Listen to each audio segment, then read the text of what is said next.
আল্লাহু আকবার, আহমেদ আজ সে মনে মনে পরিকল্পনা করেছে যে সে আজ থেকে 5 ওয়াক্ত নামাজ আদায় করবে। এবং আজ তার প্রথম দিন। যখন সে ফজরের আজানের ধ্বনি শুনতে পেল, তখন সে মনে মনে ভাবল, নামাজের সময় হলো, যাই নামাজটা পড়ে ফেলি। সে ঘুম থেকে উঠতে যাবে এমন সময় পাশে থেকে শয়তান এসে বলল, আরে আরে কি করছো? এখনো অনেক সময় আছে, আরেকটু ঘুমাও। দেখছো না বাইরে কি বৃষ্টি হচ্ছে? কি শীতল একটা পরিবেশ, ঘুমানোর জন্য উপযুক্ত। আর তাছাড়া তো মাত্র আজান দিল, এখনো অনেক সময় আছে, আরেকটু ঘুমিয়ে নাও। আহমেদ মনে মনে ভাবল, আচ্ছা, মাত্র তো আজান দিল, এখনও সময় আছে, একটু পরেই নামাজটা পড়ি।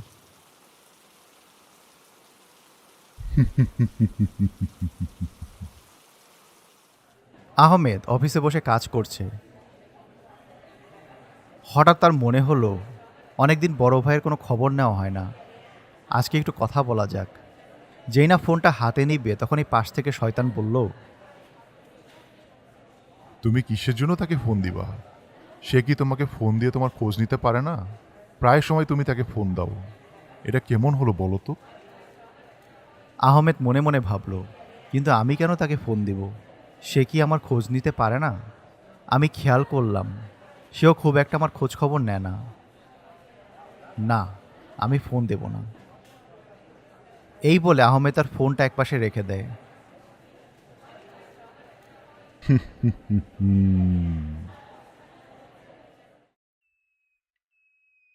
এক বৃদ্ধ লোক খুব কষ্ট করে কিছু বাজার নিয়ে যাচ্ছে।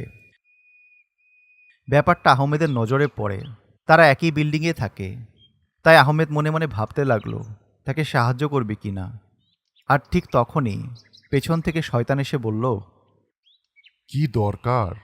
তোমাকে কজনের সাহায্য করতে আসে বলো তো? আহমেদ সেই বৃদ্ধকে সাহায্য করতে গিয়েও করল না, নীরবে দাঁড়িয়ে রইল।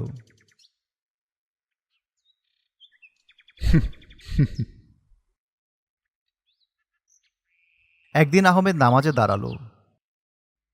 যেই না সে সূরা পড়তে শুরু করলো, তখনই শয়তান তাকে বিভিন্ন কথা মনে করিয়ে দিতে লাগলো। তুমি কি মেইলটা পাঠিয়েছিলে? মনে রেখো, মেইলটা পাঠানো কিন্তু খুবই গুরুত্বপূর্ণ। সামনেই অডিট বসবে, অ্যাকাউন্টসের হিসাবটা মিলানো খুব দরকার। তা না হলে অনেক বড় সমস্যায় পড়ে যেতে পারো। জানো, অফিসে নতুন মেয়ে জয়েন করেছে, তার সাথে একটু হাই হ্যালো করা দরকার। এইভাবে শয়তান তাকে বিভিন্ন কথা মনে করিয়ে দিয়ে ধোঁকা দিতে লাগলো। আহমেদ কোনোভাবে নামাজটা শেষ করলো, কিন্তু বেশিরভাগ সময় নামাজে অমনোযোগী ছিল। এইভাবেই আহমেদের জীবনটা এলোমেলোভাবেই কাটতে লাগলো। নামাজে অমনোযোগী থাকতো, ঠিকমতো অফিসের কাজ করতো না, কারো খোঁজ খবর নিত না, অনেকটাই একা হয়ে গিয়েছিল, যার কারণে তাকে হতাশায় ধরেছিল।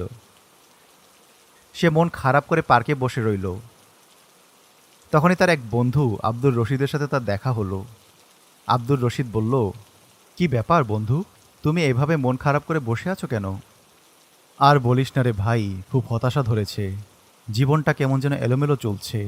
অফিসের কাজকর্ম এলোমেলো হয়ে গেছে। চাকরিটা মনে হয় থাকবে না। তার উপরে নামাজে দাঁড়ালে দুনিয়ার সব চিন্তা গ্রাস করে। ভালো কোনো কাজ করতে গেলেই উল্টাপাল্টা চিন্তা আসে, যার কারণে আমি কোনো কাজই ঠিকমতো করতে পারছি না। এখন চরম হতাশায় ভুগছি। বন্ধু, তুমি শয়তানের ধোকায় পড়েছ।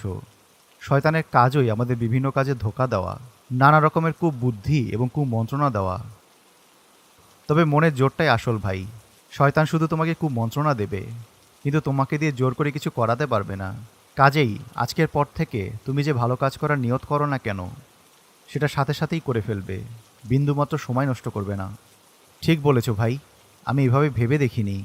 ঠিক আছে, এবার থেকে আমি তাই করব।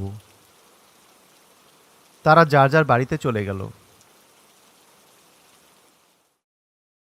পরের দিন ফজরের সময় আবারও আহমেদ যখন ঘুম থেকে উঠতে যাবে, তখন শয়তান তাকে ধোঁকা দেওয়ার চেষ্টা করতে লাগলো। কিন্তু এইবার শয়তান ব্যর্থ হলো। আহমেদ সোজা উঠে গিয়ে নামাজে দাঁড়িয়ে গেল। এইভাবে আহমেদ প্রত্যেকটি কাজ সুন্দর মতো করতে লাগলো। শয়তান তাকে যতই ধোঁকা দেওয়ার চেষ্টা করে, আহমেদ কোনোভাবেই সে ধোঁকার ফাঁদে আটকে পড়ে না। অবশেষে শয়তান সেখান থেকে চলে যায়।